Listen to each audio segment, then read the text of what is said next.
La pregunta tiene que ver precisamente con el Tratado de Libre Comercio. Como sabemos, el Tratado de Libre Comercio, ahora conocido como TEMEC, inició en 1994 con Carlos Salinas de Gortari, cuando obviamente con intenciones diferentes a las que se han planteado tanto el gobierno de López Obrador como el suyo. Este tratado, a la hora de negociarse mediante el TEMEC, la participación del entonces candidato o presidente electo López Obrador determinó que hubiera modificaciones. Por cierto, déjeme presumir que fue un compañero del Centro de Estudios quien alertó al presidente a través de Manuel Bartel del capítulo energético, donde había un capítulo extensísimo que daba muchas concesiones a Estados Unidos y simplemente se evitó poniendo la frase de que México era soberano en esa materia. Tengo aquí datos del Banco de México que me llamaron la atención porque dice que la balanza comercial de diciembre de 1994, de enero de 1994 a diciembre de 2024, México tiene un déficit de 172.602 millones de dólares. Esto como antecedente. La pregunta concreta que le quiero hacer es si bien puede haber puntos beneficiosos de este acuerdo que viene desde 1994 respecto de los intereses de México y de su pueblo, ¿su gobierno analizará en profundidad o ya analizó los posibles inconvenientes que tiene el tratado respecto de los intereses de México? Es distinto el tratado que se firmó en el 2020 del de 1994. El tratado del 94, además de estar vinculado a todas las orientaciones de los organismos financieros internacionales para que México tuviera un modelo de desarrollo neoliberal, tenía un elemento central, que era utilizar a México con una ventaja competitiva, la mano de obra barata. Y eso le hizo mucho daño al país, porque fue el periodo en donde el salario mínimo no creció. ¿Cómo puede un gobierno asumir que tu ventaja competitiva son los salarios de hambre de tu pueblo? Eso cambió en el 2020. Que a partir del 2018 comenzó a incrementarse el salario mínimo y con ello el salario medio del país y con ello la disminución de la pobreza, además de los programas de bienestar y de otras acciones que se han desarrollado, y con ello también la disminución de las desigualdades o la reducción de las desigualdades. Entonces es distinto el marco en el que se firma uno y el otro tratado. En el 2026 viene una revisión, que es una revisión menor, y nosotros creemos que se va a dar esta revisión en acuerdo con el gobierno de Estados Unidos y de Canadá, porque ha sido benéfico el tratado para los tres países. Entonces, la diferencia sustantiva es que cambió el régimen en México también, y que ya no es la integración perdiendo soberanía, que eso era lo que existía antes. Nosotros defendemos a México como país libre, independiente y soberano, con un socio, con dos socios comerciales, Estados Unidos y Canadá. Muchas gracias. En una próxima conferencia, ¿será posible ofrecer información puntual, específica, sobre el contenido nacional de las exportaciones mexicanas? Porque también hay mucho de maquila o de las grandes corporaciones que se afincaron en México, y creo que sería un dato interesante que al menos yo no tengo.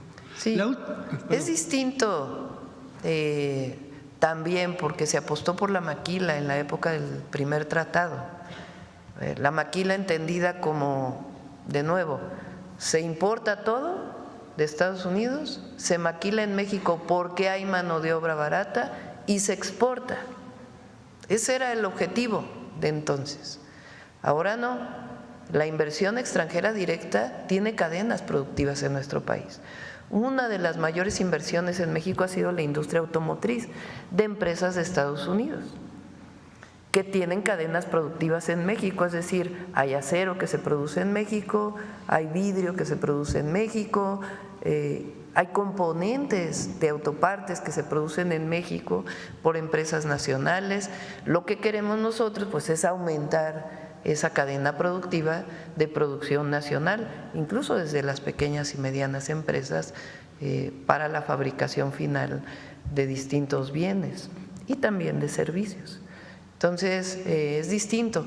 México hoy es el tercer país en formación de ingenieros e ingenieras en el mundo. Vean nada más lo que eso significa. O sea, que no en cualquier país puedes instalar semiconductores, porque requieres personas con calificación, con formación en ingenierías diversas. No solo ingenierías, pero principalmente. Y no por eso vamos solamente a formar ingenieros e ingenieras, también queremos historiadores, también queremos filósofos, queremos que México tenga a sus jóvenes en las universidades y que podamos seguir formando desde científicos hasta humanistas y artistas. Eso es lo que hace todavía una potencia mayor de nuestro país. Pero es distinto el modelo neoliberal a el humanismo mexicano y cómo bajo este nuevo régimen y modelo se aprovecha la relación con Estados Unidos y Canadá por la integración económica que existe, pero con una visión completamente distinta. Ponemos por encima de todo el bienestar del pueblo de México. Gracias. La última pregunta. Sebastián Lerdo de Tejada, a finales del siglo XIX, señalaba, o al menos se le atribuye a él, que la prensa se regula con la prensa. El expresidente López Obrador lo usaba a menudo como una referencia cuando trataba el tema. La cuestión es que en esa época, pues que la prensa se regule con la prensa es que un periódico liberal enfrente a un periódico conservador. Hoy un puñado de empresarios controla el 70% de los medios de comunicación digitales, impresos, radio, televisión. La pregunta es si, considerando que suele confundirse la libertad de expresión con la impunidad para difamar, ¿no sería necesario, importante, oportuno, que el gobierno, con otros sectores, incluso empresariales, sociales, etcétera, generara algún tipo de regulación con base en un código de éticas que impidiera que pasen este tipo de cosas?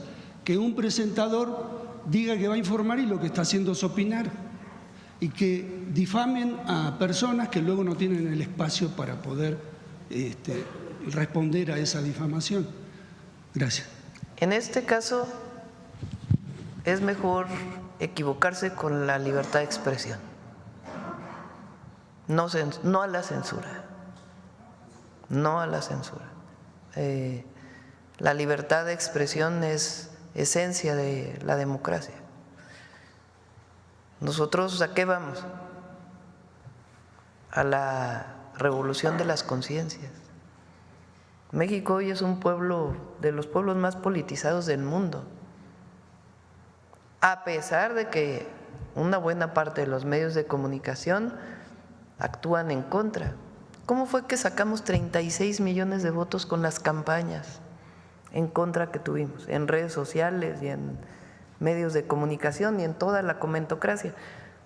Difícil encontrar un articulista, claro, hay sus excepciones, que defienda la Cuarta Transformación. Difícil. Y aún así ganamos casi con 36 millones de votos, con el casi 60% de la votación. ¿Por qué? Porque lo que está pasando en México es único.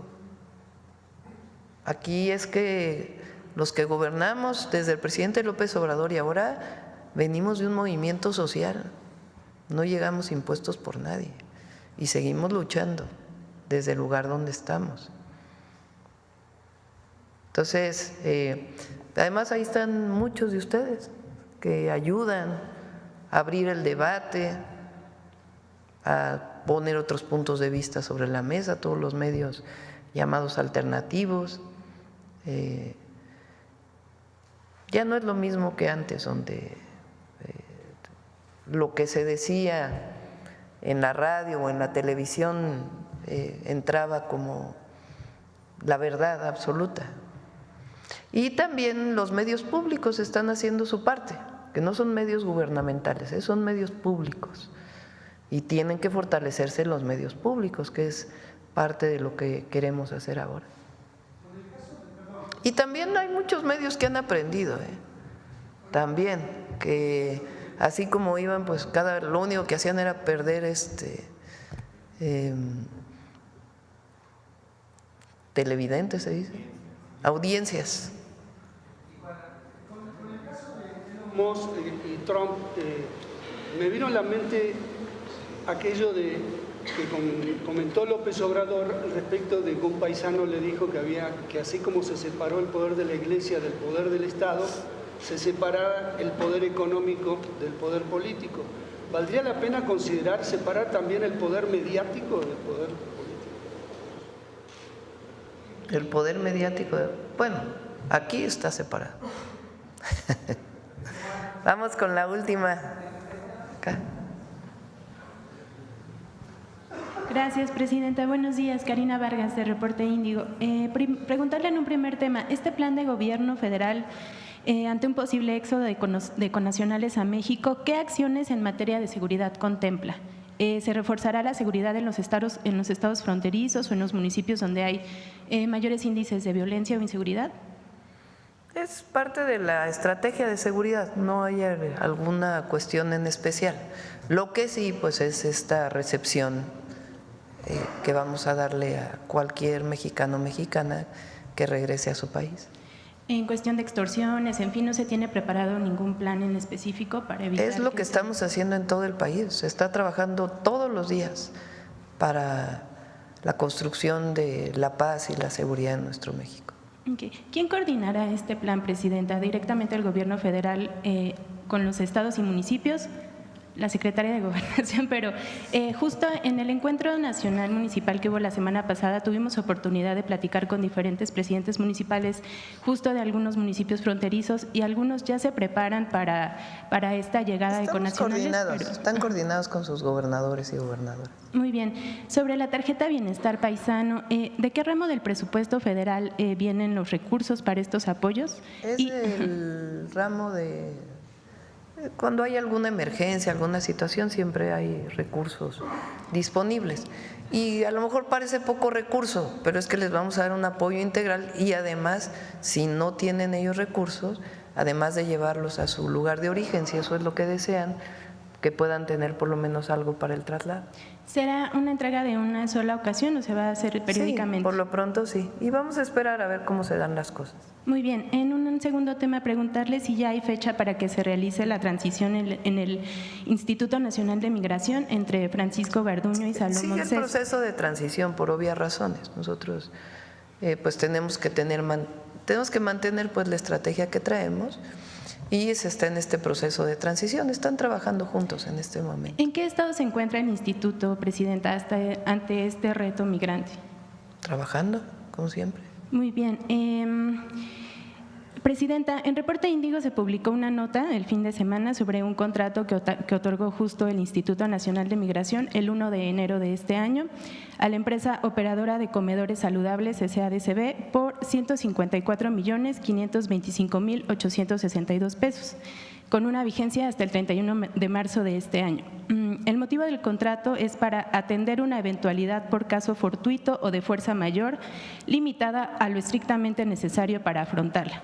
Primero, preguntarle si esto es parte de las acciones que está haciendo su administración previo al anuncio que haga el presidente Donald Trump. Pues se prepara el Instituto Nacional de Migración. En caso de requerir albergues, por ejemplo, y eso, esencialmente nos va a ayudar Defensa y Marina. Ya lo tenemos programado. Pero queremos esperar porque no solamente al discurso, que también se dicen muchas cosas, y después ver exactamente cómo cómo vienen las siguientes semanas, pero estamos preparados con plan A, plan B, plan C, plan D, plan E. Presidenta, esta empresa operadora de comedores saludables es la misma que estuvo a cargo el 27 de marzo de 2023 de proveer los alimentos en la estación migratoria de Ciudad Juárez, en la que murieron 40 migrantes que protestaban por recibir justo alimentos en malas condiciones.